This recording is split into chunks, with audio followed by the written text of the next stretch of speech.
back again with another template design walkthrough. This design is called Fearless. So we're going to go over here into the layer stack, take a look at the options that are in this design, and then we'll put a subject in here and look at about how we can customize things to get this the way we want it to look. But starting at the top is our color grading layers.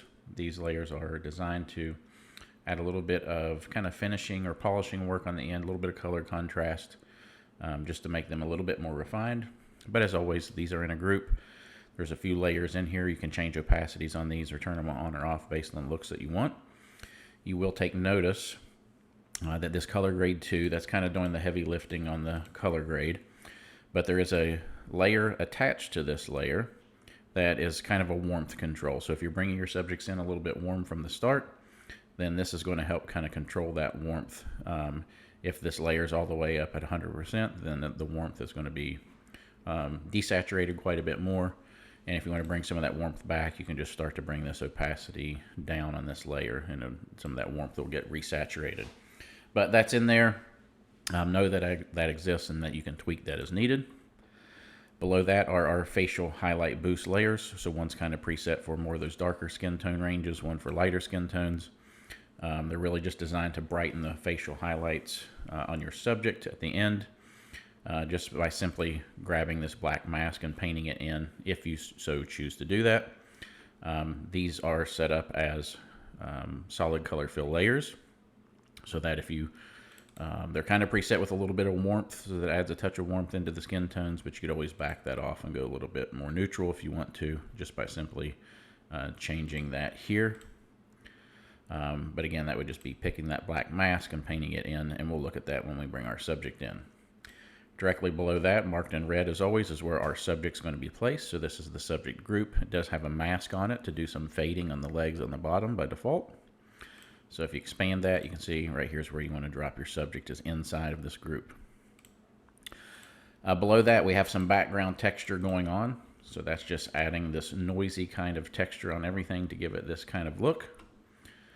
Below that is our text layers. So all of the text is within this group here, and you can see there is some masking happening, which is fading some of this text down here that runs down behind your subject. So just simply expand that group, and then all of this text is just simple editable text. So just double click, and you could put in any text that you want there by simply typing. As always, the links to the sample fonts that I use are on the product page. So if you like these same fonts, you can grab those from their maker sources there. So let's collapse that. Now we just have some rectangular elements that are set up as stroke lines in the background, just to give it a little bit of visual interest there. These are just simply changed by double clicking on the stroke effect.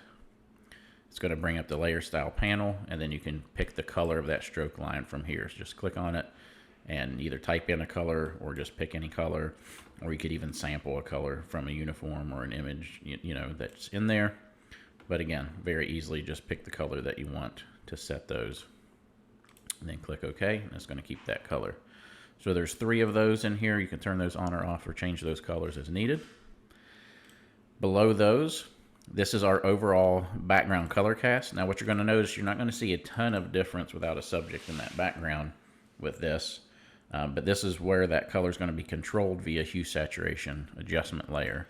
So you have a hue slider, saturation, and your lightness, which is going to give you greater control of the color that you want that background to be. So again, we'll tweak that in just a minute. Below that, we have some more background texture, which is given all these like long staticky type of lines in the background. So that's that texture. Then we have some gradient happening at the bottom. It's really just darkening things. So if you would choose to change that background color, you're going to see that. This is some more background texture, which you're really not going to see till our subject's turned on. So we'll look at that in just a second. This rectangle here is just a block out for this side text. You can see if we hovered over it, that blue outline over there. Again, once our subject's in, we'll see that better as well. And then this background group, again in red, this is where that background subject's going to be placed. Once again, we'll see what that looks like as soon as we get our subject turned on. If we expand it, right there is where that subject's going to go. And then the background color, again, it's just a color picker. So this is where you can see if we would brighten this up to another color, there's that background gradient that's darkening down and giving that fade. And there's some of that background texture that you can see. But I'm going to set this back to black for now. And let's just get a subject turned on in here. So we got one at the top. So what I'm going to do, I'm going to use the same subject for both areas. So I'm going to turn this guy on. And I'm going to drop him down into this subject group.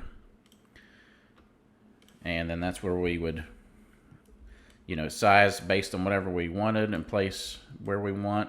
I think it looks pretty cool to bring them down, something kind of like this. I like that kind of overlap there, off-centered look. But then what I'm going to do is duplicate this guy, and I'm going to bring him down into the background group. All right, so now what this is going to do is give us this split effect over here. But I want him nice and big so as we get that, all of his facial features in there.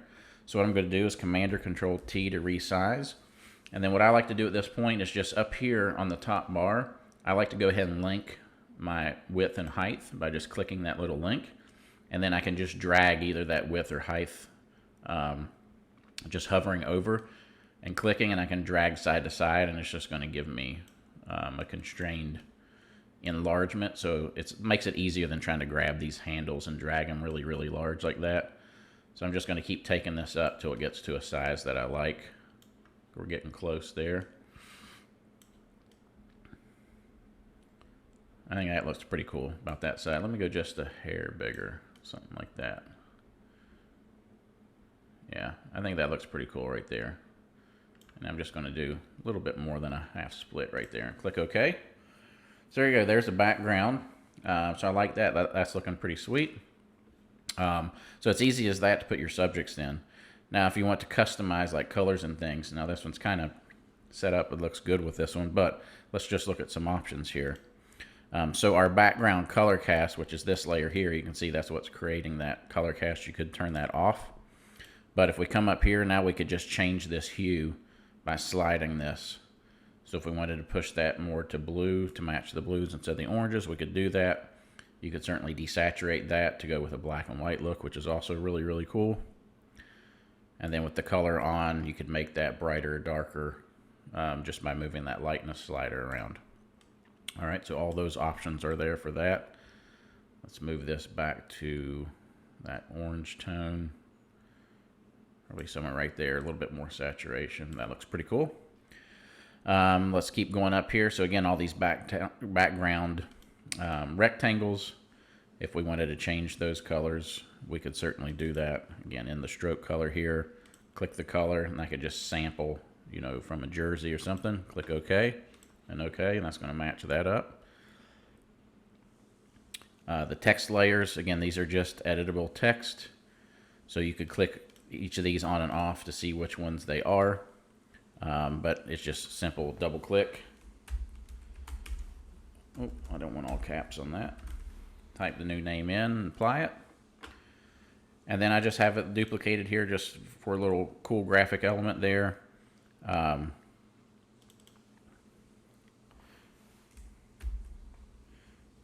going to type this. It doesn't really show as you type because it's set as an outline with no fill. So that outline gets applied after you type it. But let's apply. So you're going to see that outline gets set once you apply it. That stroke line can be changed the same way as those rectangles. We could come in and just pick a color there, just like that, if we wanted to update that color. Same with the background. So I just, again, this could be any text you want. I just think it looks cool as the last name. Just give it that repeating type of look. And again, if you wanted to change, like if you turn this off, you can see this is that black box that's just creating a space for this text. You know, just recommend that that text stay within that box. But if it goes outside of it, so let's say this was the Hurricanes and you had a longer text, well, you could simply just drop down to this background rectangle right here and transform this. So if I grab this and hold the Alt key and drag out, or I don't want, well, okay. One thing to point out, this is where you would want to unlink your transform up here. So now if I hold my Alt key, that's just going to give me my link that I want right there. All right, so that looks good. But we'll set it back because this is the Wildcats, but just to show how easy that is. And yeah, other than that, your text is just all colored like normal text. So we could come in and update that. Maybe get one of these darker oranges going in there. So it could either sample around, or we could come in here and drag to what we want. That gray looks pretty cool too. Same thing on the Wildcat, so you got a stroke line on it. You just have the preset color on it. So let's just match that up. Yeah, that looks pretty cool. So yeah, there you go. Really easy to customize this one and get those colors and text set. And then just, you know, like I said, you could use a different subject in the background. You can just use the same one, and I think it still makes a really cool look. But I hope you have fun with this one. I would love to see what you guys are making. As always, head over to the JHP Backgrounds Facebook group. I would love for you to join in there. Love for you to share what you're making and see what you guys are doing with these designs.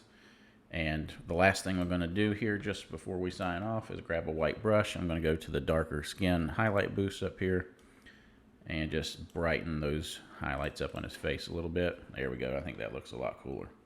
There we go. There it's finished up. Thanks, guys. Look forward to seeing what you do, and I'll see you on the next one.